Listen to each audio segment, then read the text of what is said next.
warahmatullahi wabarakatuh. Sahabat Star dimanapun Anda berada.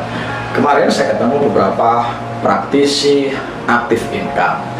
Menarik sekali diskusi kita tentang apa itu aktif income dan pasif income. Bagi kami beberapa praktisi aktif income, melihat usia kami yang sudah semakin tua, melihat senior-senior kami yang sudah lanjut usia, dan melihat kehidupan mereka-mereka yang hanya mengandalkan aktif income saja, maka ternyata ketika tua itu cukup menderita. Ketika tua tidak mempunyai income apa-apa, ketika tua tidak memiliki sumber income untuk memenuhi kebutuhan hidupnya. Nah, contoh profesi aktif income adalah trainer seperti saya. Ketika saya tua nanti, tidak mungkin saya teriak-teriak terus di lapangan, bukan? Atau teriak-teriak terus dalam ruangan. Contoh aktif income yang lain adalah profesi seorang atlet misalnya, dimana ketika senior nanti belum tentu profesi atlet dia atau keahlian dia dalam bidang olahraga menghasilkan income buat dia.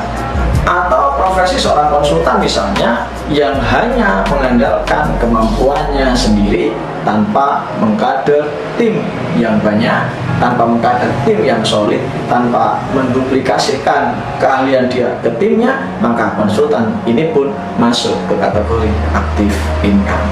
Maka kemudian kami mendiskusikan apa ya kira-kira yang bisa kami lakukan ketika kami senior nanti, ketika tidak lagi kami bisa mengisi training, ketika para atlet tidak bisa lagi bermain di dunia olahraga, ketika para konsultan tidak bisa lagi kemudian mempraktekkan ilmunya secara pribadi, atau mungkin seperti seorang dokter yang tidak mungkin sampai lanjut usia nanti terus masih bisa praktek. Maka kami kemudian mendiskusikan ada dua hal yang bisa menjadi passive income. Yang pertama adalah investasi. Bisa investasi, teman-teman sekalian, ada banyak sekali variannya. Itu bagi Anda yang memiliki uang untuk diinvestasikan. Tapi bagaimana jika Anda belum memiliki uang untuk diinvestasikan? Maka setelah kami observasi, setelah kami riset, setelah kami teliti, ternyata ada cara yang bisa kita lakukan selain investasi. Apa itu? Yaitu mulai sekarang kita membangun bisnis yang bisnis itu tetap jalan walaupun kita tidak terlibat aktif. Contohnya apa? Teman-teman sekalian, hari ini banyak sekali produk yang bisa kita jual tanpa kita harus hadir di proses-proses transaksinya, tanpa harus kita hadir di proses-proses pengepakan dan pengirimannya, tanpa harus kita hadir aktif di proses-proses kontrolnya. Bisnis apakah itu? Sebelum saya ceritakan, izinkan saya menceritakan apa yang saya dan beberapa teman serta klien saya lakukan. Ada Ibu di Sidoarjo yang setelah training bersama kami, maka hari ini beliau bisa menjual aksesoris senapan angin tanpa harus terlibat di proses pengepakan, pengiriman, kontrol, dan sebagainya. Omset mereka bisa ratusan juta rupiah per bulannya. Lembaga seperti kami bisa menjual rafting tiap hari tanpa kami harus hadir di sana untuk memantau prosesnya. Nah, dan teman-teman dropshipper yang lainnya, mereka bisa menikmati income tiap harinya tanpa harus mereka terlibat di proses pembuatan, pengepakan, dan pengirimannya. Kalau begitu Pak, apa yang dimaksud dengan passive income yang bisa kita bangun mulai sekarang? Iya, dia adalah marketing online. Ada 5 hal yang harus Anda lakukan dalam marketing online supaya Anda bisa menikmati passive income mulai sekarang. Saya dan klien-klien saya sudah mendapatkannya mulai sekarang. 5 rahasia tersebut adalah: yang pertama, pilih produk yang bisa Anda jual tanpa Anda harus terlibat di proses produksinya, pengepakannya, pelaksanaannya, ataupun pengirimannya. Apa contohnya Pak? Misalnya di dunia jasa seperti saya bisa jualan para layang tanpa saya harus hadir di sana, rafting saya tanpa harus hadir menemani tamu, off-road tanpa saya harus datang di tempat off-road, dan sebagainya dan sebagainya. Saya tinggal jualan, tamu saya serahkan pada teman-teman provider di sana, dan teman-teman provider tersebut melayaninya. Saya tinggal mendapat bagi hasilnya.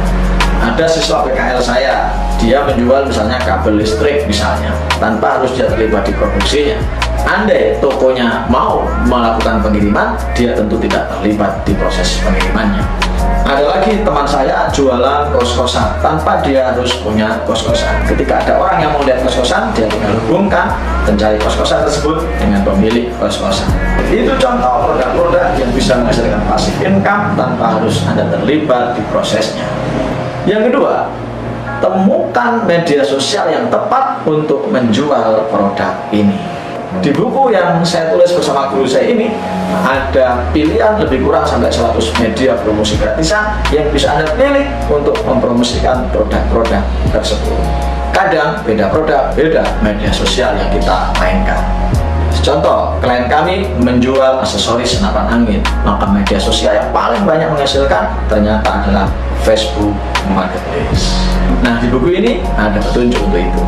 Yang ketiga, pilih keyword atau kata kunci yang tepat supaya produk Anda ditemukan ketika orang mencari produk Anda. Ketika Anda salah keyword, Anda akan sia-sia melakukan optimasi di berbagai media. Itu pun kami bahas di buku ini. Yang keempat, Anda harus istiqomah untuk melakukan optimasi tiap hari. Nah, proses-proses optimasinya secara detail sekali lagi kami bahas di buku ini. Dan yang kelima, yang terakhir, Anda harus rajin nge-share link dari uploadan-uploadan Anda ke berbagai komunitas yang Anda kenal, ke berbagai teman yang Anda kenal, ke keluarga-keluarga Anda, sehingga mereka tahu bisnis Anda. Nah, teman-teman sekalian, lakukan 5 hal ini, insya Allah Anda akan memiliki passive income mulai saat ini. Selamat mencoba, salam start. Assalamualaikum warahmatullahi wabarakatuh.